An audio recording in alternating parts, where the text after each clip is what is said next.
भाग्य में जो लिखा है वह कभी मिट नहीं सकता। चंदन नगर का राजा चंदन सिंह बहुत ही पराक्रमी एवं शक्तिशाली था। उसका राज्य भी धन धान्य से पूर्ण था। राजा की ख्याति दूर दूर तक फैली थी। एक बार चंदन नगर में एक ज्योतिषी पधारे। उनका नाम था भद्रशील। उनके बारे में विख्यात था कि वह बहुत ही पहुंचे हुए ज्योतिषी है और किसी के भी भविष्य के बारे में सही सही बता सकते हैं। वह नगर के बाहर एक छोटी कुटिया में ठहरे थे। उनकी इच्छा थी कि वह भी राजा के दर्शन करे। उन्होंने राजा से मिलने की इच्छा व्यक्त की और राजा से मिलने की अनुमति उन्हें सहर्ष मिल गई। राज दरबार में राजा ने उनका हार्दिक स्वागत किया। चलते समय राजा ने ज्योतिषी को कुछ हीरे जवाहरात देकर विदा करना चाहा, परंतु ज्योतिषी ने यह कहकर मना कर दिया कि वह सिर्फ अपने भाग्य का खाते हैं। राजा की दी हुई दौलत से वह अमीर नहीं बन सकते। राजा ने पूछा, इससे क्या तात्पर्य है? आपका गुरुदेव बताओ आप। कोई भी व्यक्ति अपनी किस्मत और मेहनत से गरीब या अमीर होता है। यदि राजा किसी को अमीर बनाना चाहे तो नहीं बन सकता। राजा की दौलत भी उसके हाथ से निकल जाएगी। यह सुनकर राजा को क्रोध आ गया। राजा ने कहा, गुरुदेव, आप किसी का हाथ जोड़कर देखकर यह बताइए कि उसकी किस्मत में अमीर बनना लिखा है या गरीब। मैं उसको उलट कर दिखा दूंगा। राजा बोले, ठीक है, अपनी ही किसी व्यक्ति को बुलाइए, मैं बताता हूँ उसका भविष्य और भाग्य। ज्योतिषी ने शांतिपूर्वक उत्तर दिया। राजा ने अपने मंत्री को चुपचाप कुछ आदेश दिया और कुछ ही क्षणों में एक सजा धजा नौजवान ज्योतिषी के सामने हाजिर था। ज्योतिषी भद्रशील ने उसे ध्यान से उस व्यक्ति का माथा देखा, फिर हाथ जोड़कर कहा, यह व्यक्ति गरीबी में जन्मा है और जिंदगी भर गरीब ही रहेगा। इसे खेतों और पेड़ों के बीच कुटिया में रहने की आदत है और वही रहेगा।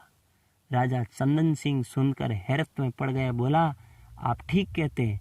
यह सजा धजा नौजवान महल के राजस्वी वस्त्र पहनकर आया है, परंतु वास्तव में यह महल के बागों की देखभाल करने वाला गरीब माली है।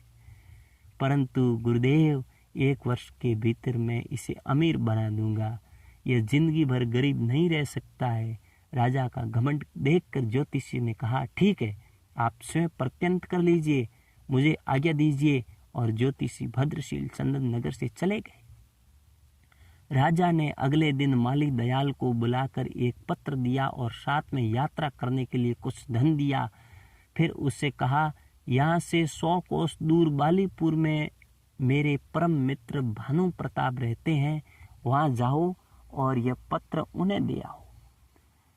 सुनकर दयाल का चेहरा लटक गया। वह पत्र लेकर अपनी कुटिया में आ गया। सोचने लगा, या तो पेड़ों की थोड़ी बहुत देखभाल करके दिन भर आराम करता हूँ, अब इतनी गर्मी में इतनी दूर जाना पड़ेगा। परंतु राजा की आज्ञा थी, इसलिए अगले दिन सुबह तड़के वह चंदन नगर से पत्र लेकर निकल गया। 2 गांव पार करते करते वह बहुत थक चुका था और धूप चढ़ने लगी थी। इस कारण उसे भूख और प्यास भी जोर की लगी थी। वह उस गांव में बाजार से भोजन लेकर एक पेड़ के नीचे खाना खाने बैठ गया। अभी आधा भोजन ही कर पाया था कि उसका एक अन्य मित्र जो खेती ही करता था मिल गया। दयाल ने अपनी परेशानी अपने मित्र टीकम को बताई। सुनकर टीकम हंसने लगा। बोला, इसमें परेशानी की क्या बात है? राजा के काम से जाओगे, खूब आओ भगत होगी। तुम्हारी जगह मैं होता तो खुशी खुशी जाता। यह सुनकर दयाल का चेहरा खुशी से खिल उठा। तो ठीक है भैया टीकम, तुम ही यह पत्र लेकर चले जाओ, मैं एक दिन यहीं आराम करके वापस चला जाऊंगा। टीकम ने खुशी खुशी वह पत्र ले लिया और 2 दिन में बाली नगर पहुंच गया। वहाँ राजा भानु प्रताप था। टीकम आसानी से भानु प्रताप के दरवाजे तक पहुंच गया और सूचना भिजवाई कि चंदन नगर के राजा का दूत आया है, उसे तुरंत अंदर बुलाया गया। टीकम की खूब आव भगत हुई। दरबार में मंत्रियों के साथ उसे बैठाया। जब उसने पत्र दिया तो भानु प्रताप ने पत्र खोला। पत्र में लिखा था, प्रिय मित्र, यह बहुत योग्य एवं मेहनती व्यक्ति है। इसे अपने राज्य में इसकी इच्छा अनुसार 400 एकड़ जमीन दे दो और उसका मालिक बना दो। यह मेरे पुत्र समान है। यदि तुम चाहो तो इसे अपनी पुत्री का विवाह कर सकते हो। वापस आने पर मैं भी उसे अपने राज्य के 5 गांव इनाम में दे दूंगा। राजा भानु प्रताप को लगा कि यह सचमुच में योग्य व्यक्ति है। उसने अपनी पुत्री व पत्नी से सलाह करके पुत्री का विवाह टीकम से कर दिया और चलते समय ढेर और हीरे जवाहरात देकर विदा कर दिया। उधर आलसी दयाल थका हारा अपनी कुटिया में पहुंचा और जाकर सो गया। 2 दिन सोता रहा, फिर सुबह उठकर पेड़ों में पानी देने लगा। सुबह जब राजा अपने बाग में घूमने निकले तो दयाल से पत्र के बारे में पूछा। दयाल ने डरते डरते सारी राजा को बात तो बता दी। राजा को बहुत क्रोध आया और साथ ही ज्योतिषी भविष्यवाणी भी याद आई। परंतु राजा ने सोचा कि कहीं भूल चूक भी हो सकती है, अतः वह एक बार फिर प्रत्यंत करके देखेगा कि दयाल को धनी किस प्रकार बनाया जाए। 3-4 दिन पश्चात दयाल राजा का गुस्सा कम करने की इच्छा से खेत से बड़े बड़े तरबूज तोड़कर लाया और बोला, सरकार, इस बार फसल बहुत अच्छी हुई है। देखिए खेत में कितने बड़े बड़े तरबूज हुए हैं। राजा खुश हो गया। उसने चुपचाप अपने मंत्री को इशारा कर दिया।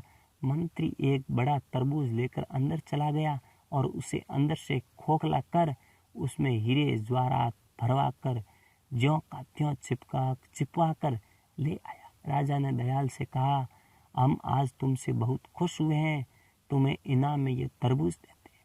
सुनकर दयाल का चेहरा फिर लटक गया। वह सोचने लगा कि राजा ने इनाम दिया तो है, लेकिन वह बड़े उदास मन से तरबूज लेकर आ रहा था। तभी उसका परिचित लोटन मिल गया।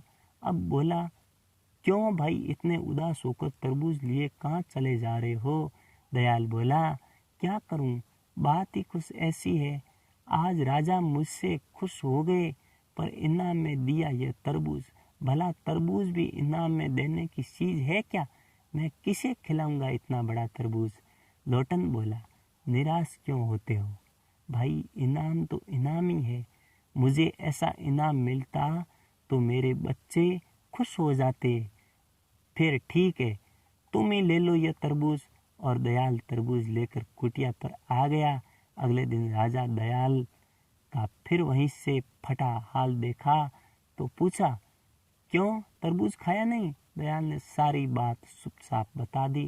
राजा को दयाल पर बड़ा क्रोध आया, पर कर क्या सकता।